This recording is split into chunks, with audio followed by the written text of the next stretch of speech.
suci adalah sebagai Kristus. Dan berkata, akulah Mesias, Pak. Yang akan menyesatkan banyak orang. Nah, jadi Iya. ya, jadi ini dia ini memberikan peringatan, Pak, istilahnya kepada murid-muridnya akan datang nanti yang mengaku seperti saya gitu. Mm-mm.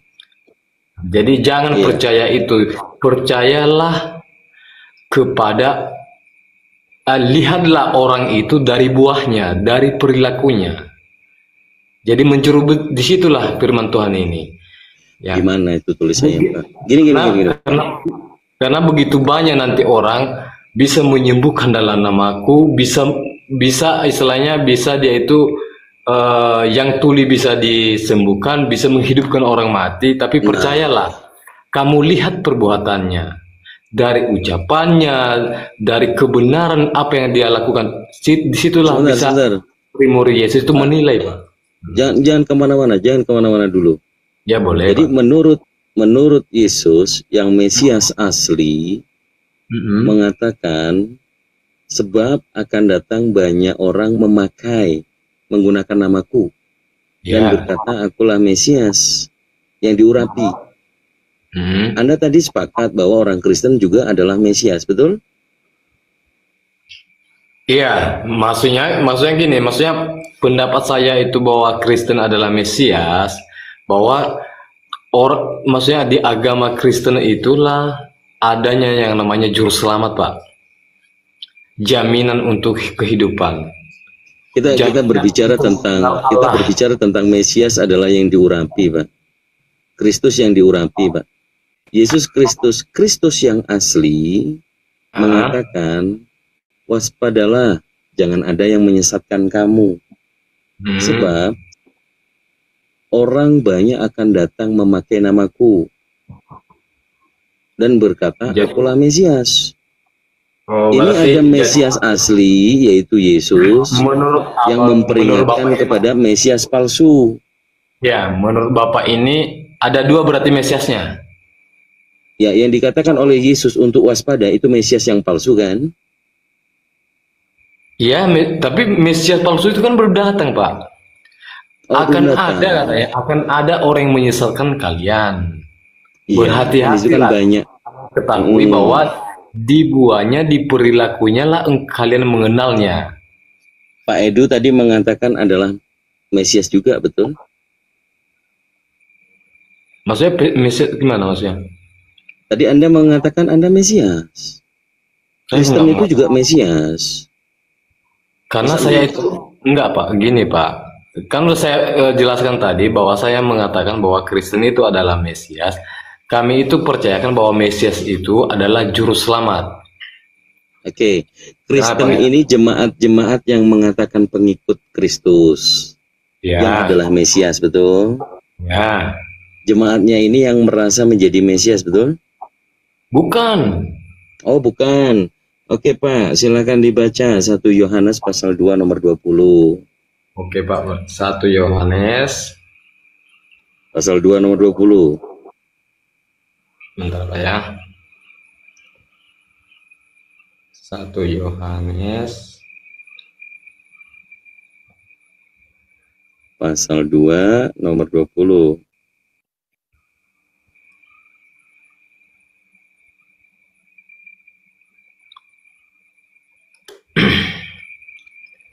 Berbunyi, tetapi kamu telah beroleh pengurapan dari yang kudus, dan dengan demikian kamu semua mengetahuinya.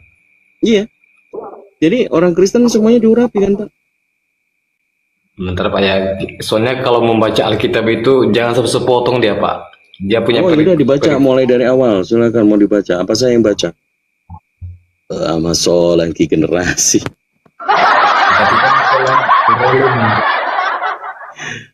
Tetapi dari 18. Dari 18.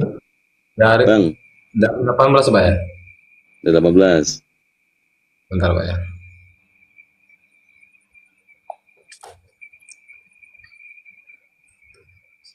Satu Yohanes 2 18 sampai 27 lah Pak, kita biar agak panjang dia. Jadi beginilah firman Tuhan Pak. Ini perikopnya antikristus Pak. Anak-anakku, waktu ini adalah waktu yang terakhir, dan yang seperti yang telah kamu dengar, seorang antikristus akan datang. Sekarang telah bangkit banyak antikristus. Itulah tandanya bahwa waktu ini benar-benar adalah waktu yang terakhir. Memang mereka berasal dari antara kita, tetapi mereka tidak sungguh-sungguh termasuk pada kita. Sebab jika mereka sungguh-sungguh termasuk pada kita, niscaya mereka tetap bersama-sama dengan kita. Tetapi hal itu terjadi supaya menjadi nyata bahwa tidak semua mereka sungguh-sungguh termasuk pada kita. Tetapi kamu telah beroleh pengurapan dari Yang Kudus, dan dengan demikian kamu semua mengetahuinya. Aku menulis kepadamu bukan karena kamu tidak mengetahui kebenaran, tetapi justru karena kamu mengetahuinya, dan karena kamu juga mengetahui bahwa tidak ada dusta yang berasal dari kebenaran. Nah, jadi intinya ini Pak, maaf ya.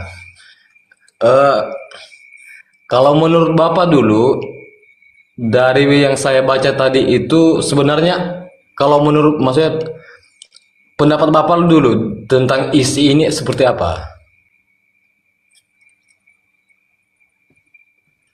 Ya, saya paham sih orang Katolik itu memang jarang ya baca Bible. Cuman kalau mau bertanya Pak, bertanya sama pastoral kan begitu ya. Tapi di sini saya membantu saja bahwa di situ poinnya, tetapi kamu telah beroleh pengurapan yang kudus. Ya. Dan dengan demikian kamu semua mengetahuinya. Ya kan? Jadi semua orang Kristen ini diurapi nggak? Kalau Kristen kita bilang diurapin semua, ada juga yang enggak Pak. Karena kenapa? Pengurapan itu dari Roh Kudus Pak. Sama beginilah Pak. Kalau saya tanyakan, apakah semua orang Muslim itu adalah orang yang berasal dari pertobatan?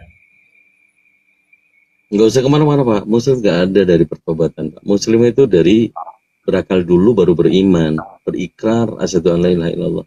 Tapi ini kita lagi berbicara tentang seperti begini Pak ya. Meskipun Bang Edward izin sebentar Bang Edward. Boleh Pak. Ini biar ini ya. Buat teman-teman ya, bulan depan insya Allah kita akan mengadakan debat offline ya. Nanti ada Ustadz Dwapi, Gurunda Juma sekalian jumpa pen bersama Gurunda Juma. Tapi syaratnya satu, bagi kalian yang ingin mengikuti acara debat dan jumpa pen bersama Gurunda Juma, harus memakai kaos yang saya pajang ini nih, kaos Gurunda Juma ya teman-teman. Silakan diorder melalui saya langsung ya di nomor WA 081 21 474 9002 ya. Saya ulangin 081 21 474 9002 di Jakarta ya, tempatnya di Jakarta teman-teman, gratis. Ini asal memakai kaos ini ya teman-teman ya. Dan sekalian di subscribe channel YouTube Abdul Wapi 99, itu channelnya guru kita Ustadz Wapi. Terus channel Bang Hadi Celebes, Julkifli M. Abbas Official, Panglima Apologet Islam, dan lain-lain ya teman-teman. Silakan. Ini kaosnya ini ya teman-teman, tinggal sedikit lagi. Tadi udah ada yang beli satu, alhamdulillah. Tinggal di WA ke saya ya, tinggal 14 piece lagi. Udah mulai menipis nih, takutnya keburu habis. Kalian tidak bisa mengikuti acara nonton acara debat sama jumpa pen bersama Gurunda Juma. Silahkan diorder ke saya langsung ya, diketik nomor WA saya teman-teman, di spam.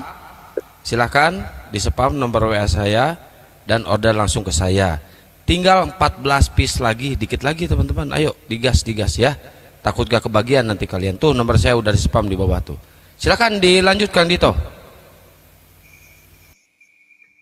Iya, Jadi kalau Pak Edu, saya nggak tahu, Pak Edu kan seminari aja enggak, di sini naik.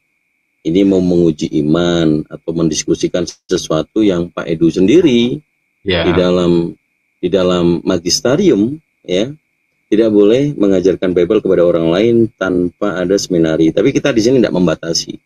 Kalau Bapak tertarik, tadi di awal Pak Edu mengatakan iya, Kristen itu juga Mesias, gitu loh, mengamini daripada tema kita.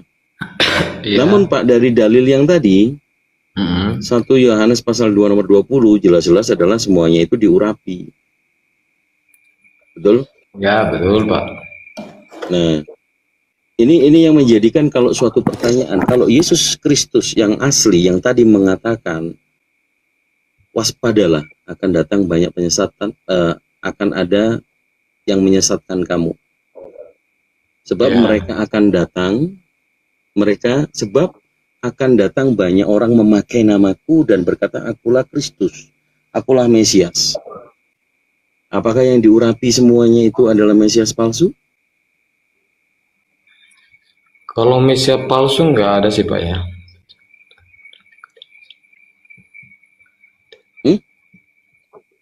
Kalau nggak ada yang dikatakan Yesus tadi akan datang banyak penyesat, gimana dong? Yang mengaku, maksudnya yang mengaku-ngaku dirinya adalah berasal dari Tuhan atau Mesias gitu. Nah, itulah yang baca lagi, Pak. Masih ingat tadi Matius 24 nomor 4 dan nomor 5, Pak?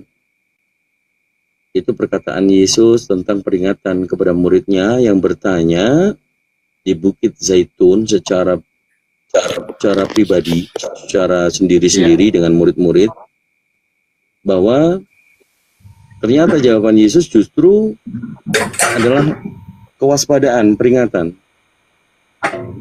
Dia mengatakan, sebab akan datang banyak orang memakai namaku dan berkata, akulah Mesias. Ini merujuk kepada orang lain, Pak. Nah, Antikristus tadi yang menjelaskan bahwa semua orang itu diurapi. Betul? Nah, orang Kristen semuanya diurapi nggak, Pak? Kalau menurut dalil ayat itu, Pak? Kalau kita bilang diurapin semua, enggak juga, Pak. Karena berarti begini, Pak. Ini berarti masalah ini nggak mengikuti Bible dong. Tentang mengenal Tuhan tentang mengenal Tuhan itu adalah melewati yang namanya hidup kembali, Pak. Hidup kembali itu bukan manusianya yang hidup, Pak, tapi Roh Kuduslah dalam hidupnya itu menjadi hidup lagi.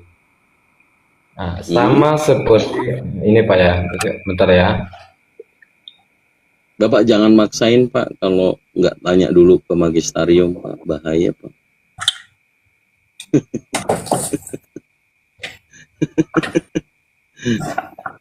Mending biarin yang Protestan aja lah, yang punya sola scriptura. Bapak kan terbatas sebagai orang Katolik. Begini, Pak, saya itu tidak memakai ilmu, ya. Saya itu mengerti Tuhan itu bukan karena sekolah atau mempunyai gelar dalam ilmu sejarah agama, tidak, tapi karena pertobatan, Pak. Saya mengenal Allah itu dari pertobatan saya, Pak. Oh, tidak melalui magisterium. Anda paroki di mana? Kalau kami Katolinias, Pak. Paroki Bunda Maria, Pak. Oh, Bunda Maria. Oke, Pak. Di dalam keimanan Katolik itu percaya magisterium atau percaya pendapat pribadi, Pak? Percaya gimana, Pak? Percaya pemahaman pribadi atau percaya magisterium? Saya bukan percaya, saya nggak tahu magisterium, ya. Saya itu percaya di Alkitabnya, Pak. Dan saya sesuaikan dengan pertobatan saya. Apakah isi dari Alkitab itu membuat saya bertobat? Itulah yang dinamanya tadi urapan dari Tuhan. Oke, saya kejar Anda. Anda bertobat setiap minggu itu atau setahun 2 kali itu ada pengakuan dosa nggak kepada pastor atau romo? Kalau umpamanya pengakuan dosa itu, Pak, Contohnya lah, saya sekarang meskipun saya sekarang itu bukan di posisi dinias atau juga maksudnya mengikuti misa untuk Katolik, kadang saya masuk Kristen, GPDI gitu kan, pokoknya Ya, yang pantesan. ada iklan kitabnya. Pantesan. Ya, yang ada kitab Alkitab, maksudnya kitab sucinya lah. Pantesan. Nah, Bapak jadi nggak saya percaya. Bapak nggak percaya bukan kata nggak pastor, percaya. kata Romo, berarti di luar Katolik ada keselamatan enggak, Pak? Di luar Katolik ada keselamatan. Hah? Pertanyaan Maksud saya, Bapak di itu luar Katolik, menurut iman Katolik itu ada keselamatan enggak? ya, Hah? kalau di luar adalah Pak, tergantung orangnya Pak, pribadinya. Macam Coba teman-teman dari Coba saya Kristen, mau ngetes Bapak Katolik atau bukan. Bapak saya mohon izin ya Pak ya. Salam ya Maria itu boleh. gimana Pak? Nah, Salam Maria yang penuh rahmat, gitu ya Pak ya. Gimana Bapak yang Katolik loh? Saya mantan Pak.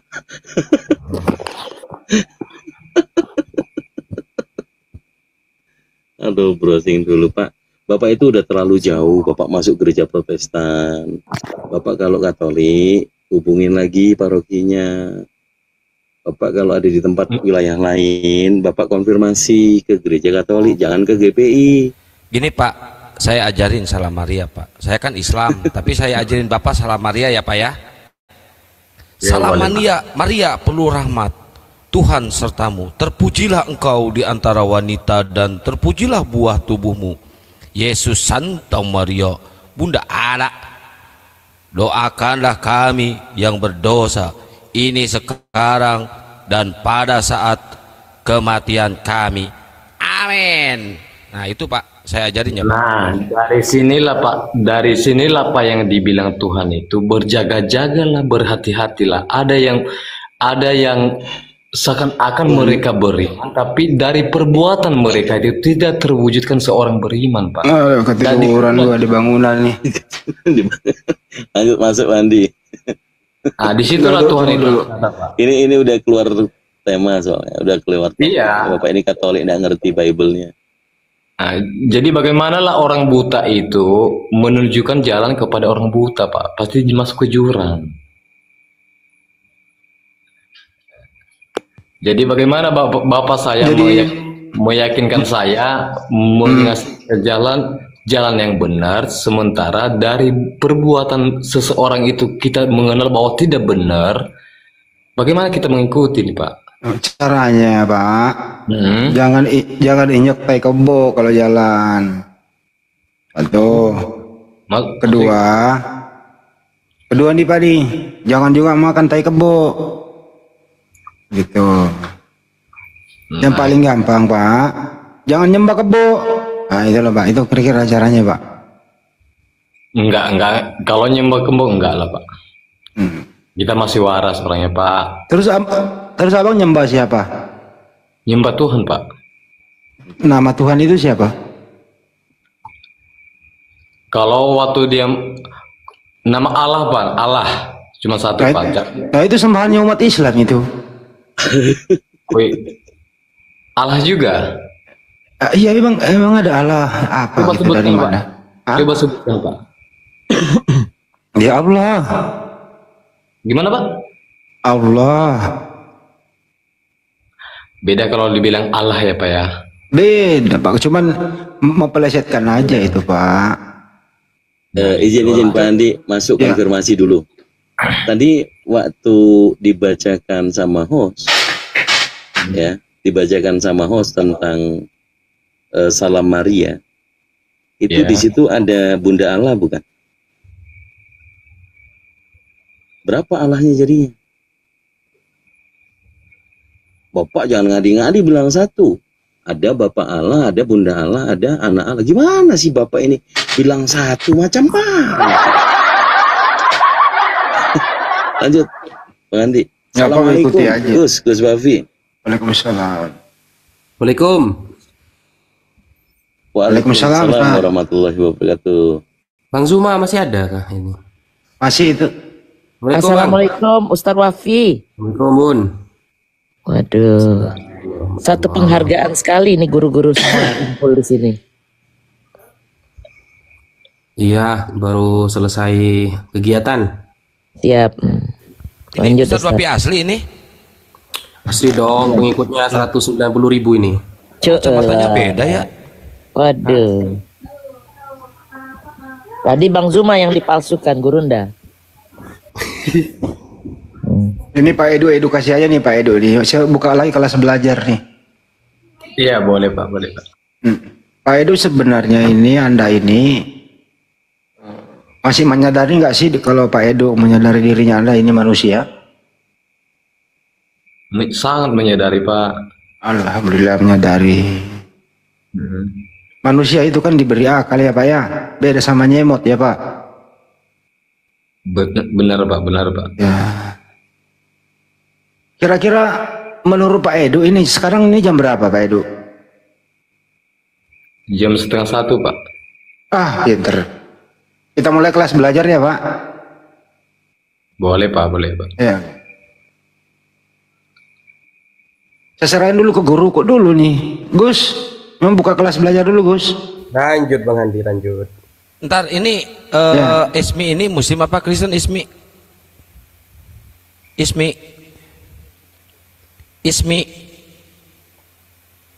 Oh Ismi. Diturunin aja moderator kalau nggak ngomong. Diganti. Ya ganti murid lain naik bal kalau 2 orang 3 orang kayak semalam gitu loh. Iya. Di mana tuh Bang Handi? Undang itu murid. Murid saya nggak tahu pernah kemana itu. Nah ini nih murid terbandel. Silakan.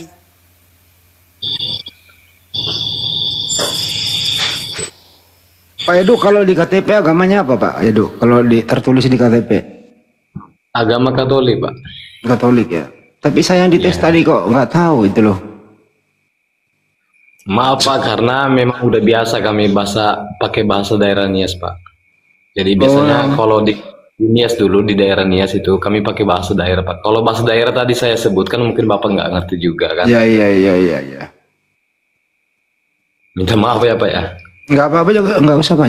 Jangan minta maaf dulu Pak. Jadi yang Anda sembah bukan kebo ya? Bukan Pak. Terus siapa tadi itu? Allah Pak yang kami sembah. Nah kenapa Anda jadi Islam? Jadi gini Pak, menurut Bapak itu orang Katolik itu menyembah kerbau itu? Kagak. Jadi? Kan Tuhan kalau nggak salah Katolik juga Tuhannya adalah Yesus. Iya Yesus. Nah kenapa Allah lu sebut tadi? Gini Pak ya. Ya gimana? Allah itu satu Pak ya. Tapi ketika dilihatnya bahwa manusia pada saat itu mungkin yang terkhusus kepada orang Yahudi ya, maksudnya yang sudah dijanjikan, dan ketika Musa membawa orang Israel itu dari Mesir, dari perbudakan, maka Tuhan itu datang, Yesus itu. Ya, karena di saat di perjalanan Musa membawa ke tanah Kanaan itu, ke tanah perjanjian, maka begitu banyak hukum-hukum yang berkesimpangan dengan hukum Tuhan. Jadi pada saat itu, satu-satunya lah cara untuk menyelamatkan manusia dengan Tuhan lahiri. Itulah namanya Yesus Pak. Jadi Tuhan yang Anda sembah aslinya siapa? Tuhan asli. Allah tetap Pak. Berarti Yesus bukan Tuhan gitu ya? Yesus Tuhan juga Pak. Nah Tuhan kamu berapa bro? Gini Pak, gimana ya? Gimana? Nah, kami itu namanya Tritunggal Pak. Ya. Jadi Tritunggal itu sama seperti kepribadian ilahi Allah tadi, ya. Jadi Tuhan kamu 3. Satu Pak, tapi kepribadiannya tadi yang 3 Pak. Kamu Jadi, misalnya dalam rumah nih bro, ya, ada Pak Edu pribadinya satu, Ya. istri pribadinya dua, satu, anak. Nah, bapak sama istri sama anak satu, berapa pribadi itu Pak? jadi tentang hikmat yang dimiliki Ini dulu masalah pribadi dulu ini. Iya, ya, itu Pak. Tentang hikmah yang dimiliki oleh Allah itu nggak bisa Kenapa dicontohkan. lari ke hikmat sih? Nggak bisa dicontohkan dengan manusia. Nggak bisa disamakan dengan manusia, Pak. Hikmat yang dia punya. Yesus itu manusia Pak. Iya, ketika dia menjadi jiwanya menjadi manusia, tapi keilahiannya itulah Allah itu, Pak. Kita boleh kelas belajar kalau begitu. Pilihan ganda ya. Lain soal nomor 1.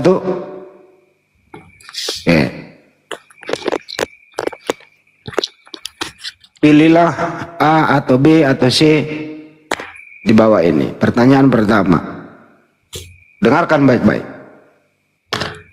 Siapakah nama Tuhannya Pak Edu? A. Bapa, B. Yesus, C. Roh Kudus, D. Semuanya benar. Silakan Pak Edu dipilih. Allah, Pak. Loh, nggak ada loh tadi. Jawabannya lo di situ nggak ada. Oh, jadi Saya ulang ya. ya boleh, Pak, boleh. Ya. Siapakah Tuhannya Pak Edu? Nih. A. Bapa, B. Yesus, C. Roh Kudus, D. Semuanya benar. Yesus, Pak. Yesus. Begitu dong. Jadi nggak usah nyebut-nyebut lagi Tuhannya umat Islam gitu ya. Yesus. Enggak, saya bingung juga kenapa Bapak itu bilangkan bahwa Allah itu hanya disebutkan di Islam. Ya memang kan di Bible Anda kan nggak ada Allah bang. Jadi sementara di kitab yang kami bacakan, Pak, di situ ada tertulis semua Allah Bapa. Allah. Itu terjemahan Pak. Original teksnya nggak ada. Nah, begitulah Pak. Jadi kami itu mengenalnya itu di Alkitab ini. Apa yang kami dengar, apa yang kami lihat, dan apa yang kami baca, itulah yang kami amalkan, Pak. Saya ulang lagi nih Pak nih, biar anda itu menjadi Kristen yang baik loh. Jangan Kristen yang ke-Islam-Islaman. Gitu ya. Saya ini ingin Pak Edu menjadi Kristen yang baik, tidak menjadi Kristen yang ke-Islam-Islaman, oke? Diulang nih sebelum saya oper yang lain nih. Siapakah Tuhannya Pak Edu? A. Bapa, B. Yesus, C. Roh Kudus, D. Ketiganya Tuhan. Saya milihnya Yesus, Pak. Nah, Yesus nama Tuhan Anda. Kagak usah lagi menyebut nama Tuhannya umat Islam, oke? Ya, karena di situ nggak ada Allahnya, kan. Tapi yang dekat dengan kepribadian Allah itu adalah Yesus. Kenapa sih syahadat aja deh sekalian kalau mau menyebut Allah itu jadi Islam aja udah. Gimana? Kalau saya menyebutkan Allah, mungkin ya. Ya itu cuma penyebutan beda, apa namanya ya, mempelesetkan lidah aja itu mah. Kan di Bible nggak ada itunya, gitu, nggak ada di Bible itu bang. Coba anda ke Vatikan sana, nggak ada itu. Di Indonesia doang ini niru-niru umat Islam. Kalau niru enggak sih, Pak? Niru Pak, nggak ada di Bible kata Allah itu nggak ada. Ya udah saya balikin ke host dulu, aduh saya baru bangun ini. Ya siap. Ustadz Wapi tadi Lanjut dulu, nama Pak. Ustadz Wapi YouTube-nya dulu. apa? Ustadz Wapi. Oh ya teman-teman jangan lupa di subscribe. Suaranya weh mendem. Masa? Halo cek. Ya aman. Ya teman-teman jangan lupa ditonton, di subscribe dan di share YouTube saya. Namanya Abdul Wafi 99 seperti nama akun TikTok saya teman-teman. Jadi kalau akunnya Bang Zuma itu perdebatan. Kalau akun saya itu khusus untuk cara menjawab dan mengkomparasi pertanyaan-pertanyaan oten-oten. Jadi ditonton, di-share agar bisa cara menjawab dan cara mengkomparasikan kepada kitab-kitab mereka yang berniat untuk menghujat umat Islam. Sekian, terima kasih. Ya, Diminta tolong Gus, katanya Gus lagi yang edukasi kan gitu loh Gus. Saya lihat lawan bicara jenengan nggak semangat saya Bang Andi. Ya makanya teman-teman di bawah sih terlalu banyak ngatur sih, kita di atas. Open cam dulu, Ustaz Wafi, open cam. Kapdes. Jadi gimana? Mau hujat lu naik ke atas, Kapdes. Kapdes. Iya, monitor. Lu mau ngehujat nggak? Dari mana saya jalannya menghujat? Ini ada 2 murid ini dikasih pilihan, dikasih pertanyaan pasti beda-beda jawaban gitu loh. Dari ini saya jalannya menghujat pengamat. Kalau pakai bless ini tuannya siapa Bang? Tuhan saya. Siapa? Tuhan saya Yesus. Yesus. Ya sama-sama lah. Ya sama lah Bang. Ya. Siapa yang menurut Anda berdua, siapakah yang menciptakan alam semesta ini? Yesus. A Bapak, B Yesus, C Roh Kudus, D ketiganya. Iya, yang menciptakan itu kan firman, ya Yesus. Yesus. Kalau Pak Edu, siapa yang ciptain? Allah, Pak. Allah. Kok beda-beda Anda ini? Ya, Yesus itu Allah itu sendiri. Di mana begitu Yesus adalah Allah? Tertulis di mana? Yohanes 3 ayat 13 ayat 13. Nggak ada kata Allah di Yohanes. Akulah Tuhan dan Guru. Thank you. Ya Tuhan doang, nggak ada Allah di situ. Tuhan Allah itu sama, Bang. Beda. Allah itu nama. Iya. Nah, ini semua ini gimana ini? Mana campunya Pak Guru mana? Gus, campu mana Gus? Ekor pari. Lanjut Bang Andi. Lucu juga perdebatan ini. Lucunya ketika kami memberikan pernyataan apa yang kami imani, maka orang bapak itu langsung menyangga. Oke, lanjut nggak bisa. Karena orang bapak itu tidak mengenal. Lanjut biar kena nanti gitu ya. Memang Bang Handi. Siapakah nama anaknya Maria? A Bapak, B Yesus. Silakan jawab. Yesus, Pak. Yesus. Kepdes. Bang Handi. Jawablah, Kepdes. Ya Bang Handi anaknya. Gua kick lo ya kalau nggak serius ya. Kan.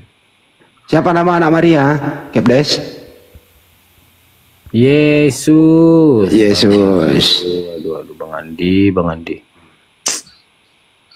Apakah anaknya Maria adalah Tuhan?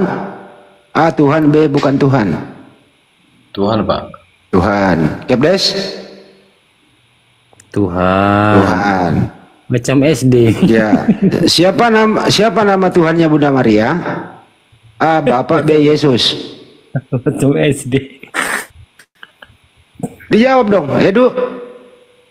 Yesus, Pak. Yesus. Kepdes. Yesus, Pak. Yesus. Mana lebih tua Maria daripada Yesus? A Yesus, B Maria. Yesus, Pak. Edu. Yesus, Pak. Waduh, terlalu dalam ini kali ini toh. Gimana nih lebih tua anak daripada ibu ini? Gus. Kan jangan soal.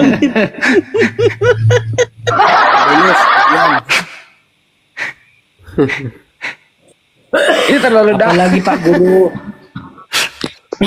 Apalagi pertanyaan Pak Guru kami jawab. Gampang itu Pak Guru. Iya, tapi terlalu dalam. Masa lebih tua anak daripada ibu Ayo yang cerdas Ya, kalian, Pak. saya mau naikin noten yang lain. Ayo.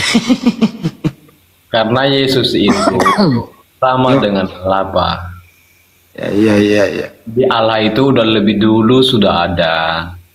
Yang saya tanya Yesus, bukan Allah. Yesus. Kalau dibilang siapa yang lebih dulu lahir, ya pasti Maryam dong. Jadi Tuhannya Maria tadi siapa? Yesus itu Pak. Yesus itu. Karena Lanjut ya. sama dengan Allah itu kan. Yesus aja Pak. Jadi anakku Tuhanku. Anakku sayang melahirkan perawan Bang Handi. Yang adalah Tuhan. Secara logika dulu. Kita pakai logika ya. Perempuan Bunda Rama melahirkan kan tidak perawan. Bunda Mila kan melahirkan. Udah jangan melebar kemana-mana. Ini murid Ya kok sudah, kebanyakan ngomong ya. Itu kan perawan. Nggak usah ke situ-situ. Jadi gimana Bang? Makanya dengerin, lanjut kita. Oke? Oke. Ya lanjut Pak Guru, lanjut. Lanjut. Ini saya sedikit ke Bang Edward. Bang Edward, kira-kira Yesus pernah nggak berdoa salam Bunda Maria ke ibunya? Tidak Pak. Tidak pernah, kenapa? Kan dia hambanya. Bingung kau. Itu kalau Bunda Maria itu Pak, kalau Bunda Maria itu itulah syarat dari Katolik itu Pak, maksudnya dari ajaran agama Katolik Pak. Berarti Yesus nggak punya syarat untuk mengucapkan doa Bunda Maria? Kalau Yesus itu dia nggak memakai agama Pak. Oh, ateis. Yesus itu membawa ajaran, bukan Dia membawa ajaran Pak. Ateis berarti ya? Lanjut ya. Ya, lanjut Pak. Waktu Yesus menjadi bayi, siapakah Tuhannya Bunda Maria? Waktu Yesus bayi, A. Bapak, B. Bayi Yesus. Yesus Pak. Yesus. Keples? Yesus. Baik. Jadi bayi Yesus adalah Tuhannya Maria ya. Kembali ke pasal 1 tadi Pak, Yesus itu adalah sama dengan Allah itu Pak. Ya, Yohanes 1 ayat 1, Yesus itu adalah firman itu bersama-sama dengan Ini saya nggak ke Yohanes, nggak kemana-mana, saya ke bayi Yesus. Penjelasan Yohanes kan muridnya loh Pak Andi. Oke. Ada hubungan apakah Yesus dengan Pak Yusuf? A. Bapak kandung, B. Bapak tiri atau bapak sambung antara Yesus dan Pak Yusuf. Silakan. Iya, karena Bunda Maria menikah dengan Yusuf, ya bapaknya lah Bang. Bapak kandung apa bapak sambung? Bapak kandung loh. Bapak kandung. Kalau Edu? Bapak kandung loh Pak. Bapak kandung. Sama kan Bang, jawaban kami kan Bang? Iya, sama-sama. Kata Bang Edu dalam hatinya, padahal itu bukan bapak kandung, tapi nggak apa-apa lah daripada kontradiksi. Yo, betul Yo, katanya tuh. Bunda Mila Batu. Jadi Bunda Maria sama Pak Yusuf berhubungan suami istri, kemudian hamil gitu ya? Bukan Tidak seperti Bang, begitu, Bang. bukan seperti itu Bang Andi. Aduh Bang. Kata dia Anda bilang bapak kandung. Ya bapak kandungnya lah Bang. Kan yang dititipkannya ini Bang. Ini kan firman gitu loh. Bunda Maria mengandung itu berhubungan suami istri atau tidak? Tidak Iya, Bang Bang. Andi. Berarti bukan bapak kandung, Bang. Loh gimana sih pamannya Bang Andi? Jangan disamakan. Yesus itu nggak punya bapak kandung, Jangan punyanya ibu disamakan kandung. Manusia biasa dengan Yesus. Aduh, dalam ini kan Dito ini. Dalam ini. Ya wajib dalam lah Bang. Namanya Tuhan yang kita omongin ini wajib dalam. Ini status keluarga aja nggak tahu loh. Masuk angin ini. Yang kita omongin ini adalah Tuhan yang wajib dalam Bang Andi. Iya. Bang Handi, Ya siap, Tad. oke, coba kita perdalam pembahasannya ya. Iya, nggak, Tad. Kita tes ya. Sejauh mana teman-teman Kristen paham tentang ketuhanan mereka? Apakah saya atau teman-teman Kristen? Saya hanya seorang santri, Bang, yang lulusan pesantren, dan kita coba lebih paham siapa konsep ketuhanan dalam Bible, saya atau Anda. Sekarang saya tanya kepada Anda, Bang. Konsep Tritunggal itu yang ngajari Yesus, para apostolos, atau siapa, Bang?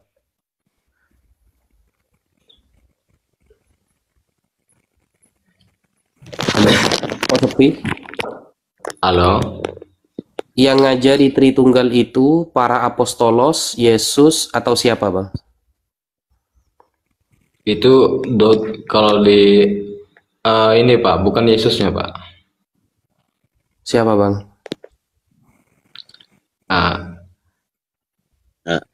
Itu dari doktrin Pak. Doktrin Pak. Apa? Kang Doktrin. Dito, kalau orang menjawab jangan diganggu, Kang Dito. Doktrin ya, berarti ya.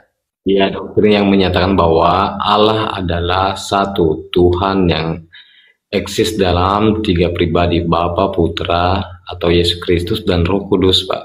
Oke, berarti yang ngajari itu adalah sebuah doktrin dari bapak-bapak gereja, oke? Oke? Iya, benar, Pak. Iya, benar. Oke, kalau Mas Kepdes setuju nggak dengan jawaban Mas Edu? Kalau saya mengajarkan Tritunggal itu adalah Paulus yang setelah mendapatkan firman. Oke, di sini ada 2 jawaban ya. Dari Mas Edu, Tritunggal adalah sebuah konsep ketuhanan yang diajarkan oleh para bapak gereja dan sudah menjadi musyawarah ya atas doktrin tersebut. Sedangkan Pak Kepdes menjawab bahwa doktrin Tritunggal itu ternyata datang dari seorang rasul yang bernama Paulus. Ini ada 2 jawaban. Meskipun saya lebih setuju kepada jawaban Pak Edu. Coba Mas Kepdes, ada nggak ayat dari surat Paulus yang menerangkan tentang tersusunnya Allah menjadi 3 bagian? 1 Roh Kudus, kemudian 2 Bapa, 3 Anak. Ada? Aduh, saya lagi nggak ada di handphone ini. Pak Edu di sini jujur ya. Jadi Tritunggal itu sebuah doktrin yang diajarkan oleh para pembesar di gereja. Kalau Pak Kepdes saya juga baru dengar malah ini. Paulus pernah ngajari Tritunggal. Ini saya yang selama ini membaca Korintus, Galatia, wa nahwihima dan semacam keduanya dari surat-surat Paulus itu gak pernah menemukan 1 ayat pun bahwa Paulus ngajari Tritunggal. Itu saya kaget itu loh. Dari mana Anda dapat itu? Sebentar Bang, saya buka dulu.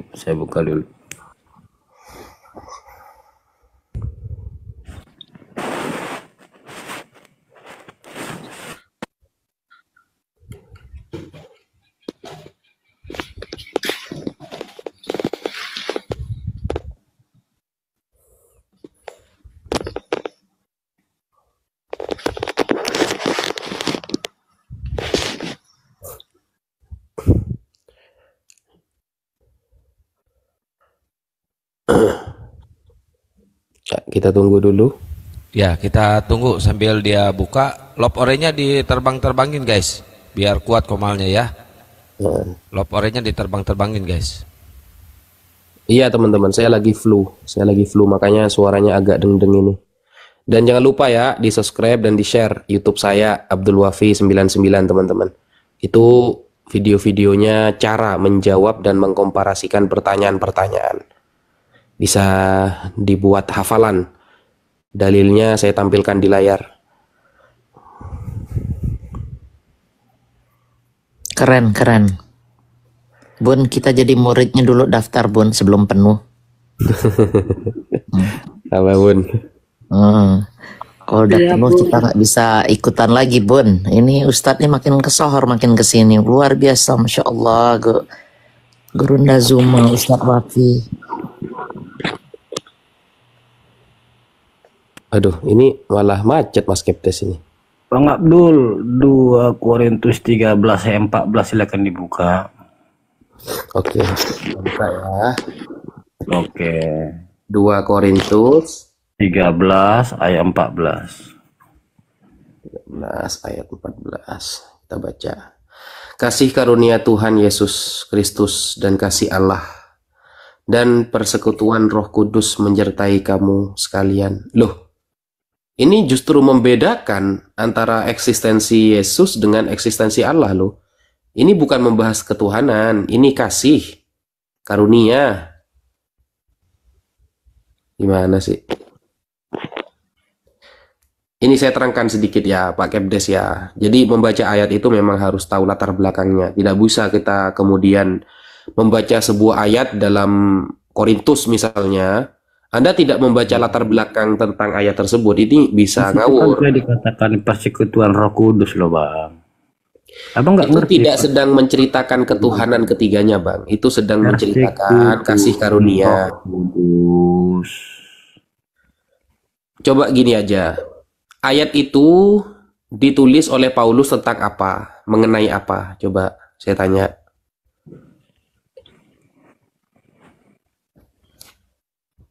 Nah kan, macet lagi kan akhirnya.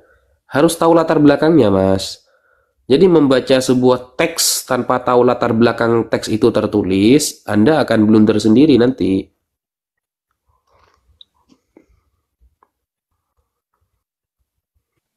Atau ini pemberian berkat Bang, pemberian berkat. Iya, bukan tentang eksistensi ketuhanannya. Yang saya tanyakan kan eksistensi tentang ketuhanan tiga pribadi tersebut. Jadi begini ya, ini sedikit saya terangkan sedikit. Mungkin bisa menjadi edukasi buat Pak Kepdes. Kenapa saya lebih setuju pendapat Pak Edu? Memang Tritunggal murni doktrin, tidak tercatat dalam Bible. Nah, begini Bang. Ajaran Tritunggal adalah sebuah konsep ketuhanan yang menyebut Allah terdiri dari tiga pribadi, Bang. Ada Bapa, Anak, dan Roh Kudus. Paham ini telah menjadi pusat teologi Kristen mainstream, yaitu arus utama.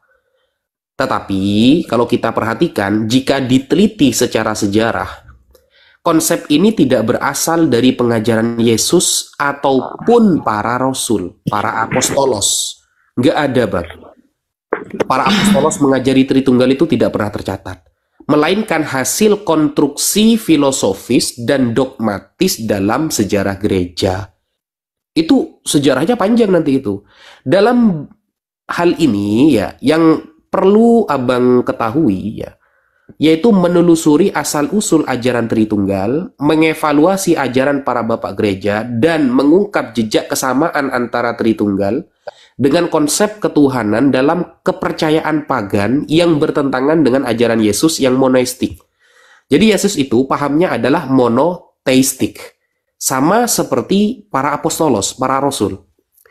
Saya membaca Bible dari awal sampai akhir, tidak pernah ada narasi dari para rasul, para apostolos, baik Yesus sendiri, yang ajarannya itu di luar monoteistik. Semuanya mengajarkan tentang ketuhanan monoteistik, Bang.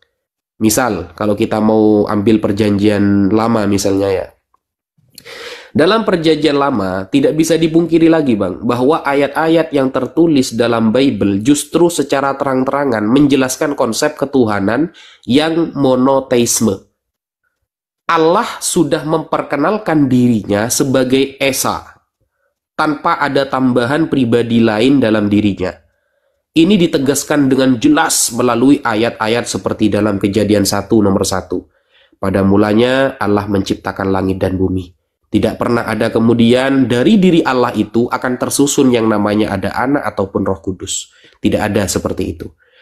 Atau di dalam Keluaran 20 nomor 2 sampai 3. Akulah Tuhan Allahmu yang membawa engkau keluar dari tanah Mesir, dari rumah perbudakan. Jangan ada padamu Allah lain di hadapanku. Secara tegas Allah menerangkan tidak ada konsep Tritunggal tersusun dari beberapa pribadi, nggak ada. Ulangan 4 nomor 35 misalnya, engkau diberi melihatnya untuk mengetahui bahwa Tuhan Allah lah. Tuhanlah Allah, tidak ada yang lain kecuali Dia. Monoteis ini ya. Kemudian ulangan 4 nomor 39, di bawahnya sedikit yang tadi, Bang. Sebab itu ketahuilah pada hari ini dan camkanlah, bayangkan. Ada ancaman, Bang. Dan camkanlah bahwa Tuhanlah Allah di langit di atas dan di bumi di bawah, tidak ada yang lain. Allah tidak pernah menerangkan ada sosok-sosok lain dalam dirinya.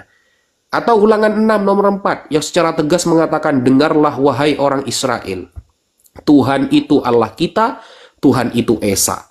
Dari kata Esa ini tidak pernah ada keterangan dalam perjanjian lama bahwa dia itu memiliki pribadi yang lain. Atau di dalam Ulangan 32 nomor 39, perhatikanlah sekarang bahwa akulah dia. Tidak ada Allah selain aku. Aku membinih dan aku menghidupkan. Aku meremukkan dan aku menyembuhkan, dan tidak ada yang dapat melepaskan dari tanganku. Semua narasi ini, atau bahkan kita lihat di dalam Yesaya. Yesaya yang menjadi sebuah kitab suci, yang di dalamnya diasumsikan ada nubuatan Yesus di sana.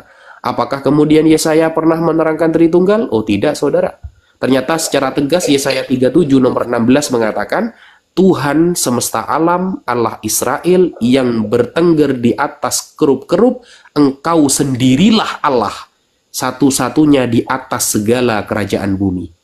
Tidak pernah kemudian dia menerangkan ada pribadi-pribadi lain yang ada pada dirinya. Nah, Yesus memahami konsep ketuhanan sama seperti para nabi sebelumnya. Mengajarkan bahwa Allah itu Esa, tidak ada pribadi lain dalam dirinya. Tanpa perubahan dan tanpa ada pembagian pribadi sebagaimana yang dipahami oleh teman-teman Kristen dewasa ini. Nah, contoh ajaran Yesus ya. Kalau kita lihat di dalam Markus 12 nomor 29, Yesus menjawab, hukum yang terutama ialah dengarlah wahai orang Israel, Tuhan Allah kita, Tuhan itu Esa. Secara tegas, tulisan merah, Yesus tidak pernah membagi pribadi Allah. Atau kalau kita melihat di ajaran para rasul misalnya, apakah kemudian para rasul juga menerangkan tentang monoteisme? Ya, jelas. Tidak pernah para rasul ini menerangkan tentang di luar monoteis, di luar pribadi-pribadi Allah. Contoh 1 Korintus 8 nomor 4. Mengenai makanan yang dipersembahkan kepada berhala, kita tahu bahwa tidak ada berhala di dunia ini dan bahwa tidak ada Allah selain daripada Allah yang Esa. Itu Paulus loh yang mengatakan seperti itu. Jadi, atau Timotius, 1 Timotius 1 nomor 17. Hormat dan kemuliaan sampai selama-lamanya bagi Raja yang kekal, yang tak pernah fana, yang tak pernah terlihat, Allah yang Esa. Keterangan Esa tidak pernah diterangkan ada pribadi lain dalam keesaan itu. Baik dari lisan para rasul, baik dari lisan Yesus, maupun dari nabi-nabi yang datang sebelum Yesus. Maka benarlah apa yang diucapkan Mas Edu, bahwa Tritunggal adalah doktrin dari bapak-bapak gereja. Sekian, terima kasih. Oke, Bang Abdul. Jadi bagaimana dengan Roh Kudus ya? Roh Kudus yang telah ada pada kami. Itu kan bagian dari Yesus itu loh. Roh Kudus. Itu kan telah menggambarkan trinitasnya. Roh Kudus ya. Bapa, Putranya Yesus dan Roh Kudus. Itu kan telah menggambarkan trinitas dia itu, Bang Abdul Wafi. Apakah hanya Yesus yang memiliki Roh Kudus, Bang? Kan telah dikatakan Yesus, aku akan menitipkan Roh Kudusku kepadamu. Oke, kita buka Yohanes 3 nomor 34, Bang. Yohanes 3 nomor 34, coba dibuka, Bang. Coba dibaca, Bang.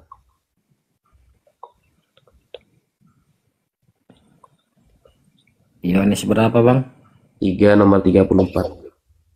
Yohanes 3 ayat 34. Oke. Sebentar, Bang.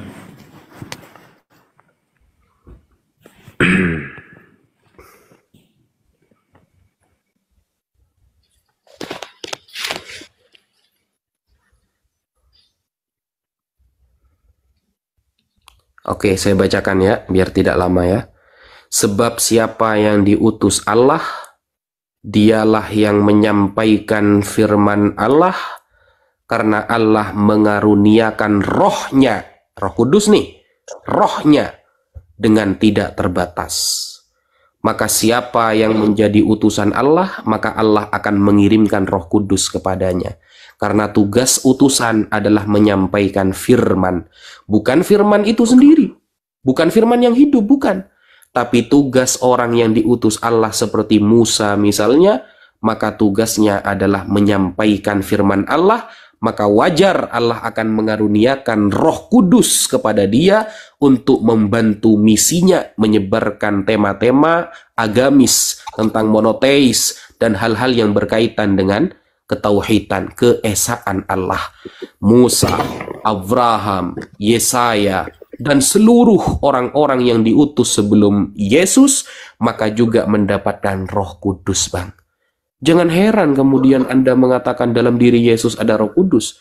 Karena konsep yang telah diterangkan oleh Yohanes, maka siapa yang diutus oleh Allah sebagai utusan, atau disebut dengan para nabi, dalam Ibrani Nevi'im, ya, Nevi'im, para nabi, maka dialah yang berhak mendapatkan Roh Kudus untuk menyampaikan materi-materi tentang agama yang dia bawa, tentang ajaran yang akan dia ajarkan kepada orang-orang di saat itu. Bukan hanya Yesus, bro. Jadi begini Pak Mas Abdul ya, penjelasan Tritunggal itu sebenarnya itu ada di ini Pak, di Matius 20 ayat 28 ayat 20. Matius 28 ayat 19. Pergilah, jadikanlah semua bangsa muridku dan baptislah mereka dalam nama Bapa dan Anak dan Roh Kudus. Itulah yang terkadang orang Kristen Tritunggal itu, mungkin dari situlah konsepnya. Coba gini Pak, Abang jadi Katolik sudah berapa tahun Bang? Dari lahir Pak. Dari lahir, oke. Sepertinya Abang harus meneliti Katolik secara mendalam lagi. Kenapa? Karena Katolik di Barat, ya Katolik di Barat itu sudah menyaksikan tentang Matius 28 nomor 19 Bang. Bahkan keasliannya masih diperdebatkan. Ini saya kasih contoh ya. Ini ya, katolisitas.org tentang keaslian dari Matius 28 nomor 19. Baptisan dalam Trinitas. Ayat ini sangat menjadi perdebatan. Kenapa? Banyak yang mengatakan palsu. Kenapa ayat ini dikatakan palsu? Karena baru ditemukan di abad keempat ayat ini. Kalau Abang bisa menunjukkan data kepada saya bahwa ayat ini muncul sebelum abad keempat, maka selesai masalahnya. Berarti ayat ini benar-benar ada. Tapi ternyata ayat ini menurut para katolites.org, orang-orang Katolik semuanya masih menyaksikan di Barat. Sehingga Abang perlu belajar lagi. Jadi itu maksudnya penjelasannya. Mungkin dari situ mungkin ada itu namanya Tritunggal Pak. Mungkin dari situlah pelajaran itu terpancar kepada semua jemaat bahwa Tritunggal itu seperti itu dari ayat ini gitu loh. Ya, jadi ini Pak ya, yang tadi tuh Pak ya, penyusunan kodeks dari Katolisitas yang .org tadi, dari teman-teman Katolik sendiri juga menyaksikan kan. Kita tahu bahwa tidak ada naskah asli dari seluruh Alkitab yang asli yang masih tertinggal, itu sudah nggak ada. Jadi naskah asli itu sudah tidak pernah ada. Semuanya adalah naskah salinan, termasuk kitab Matius. Nah, ternyata setelah dicek, Matius 28 nomor 19 ini memang meragukan karena baru ditemukan di abad keempat, Pak. Sehingga ketika ada sebuah ayat suci yang baru ditemukan 400 tahun setelah Yesus diangkat,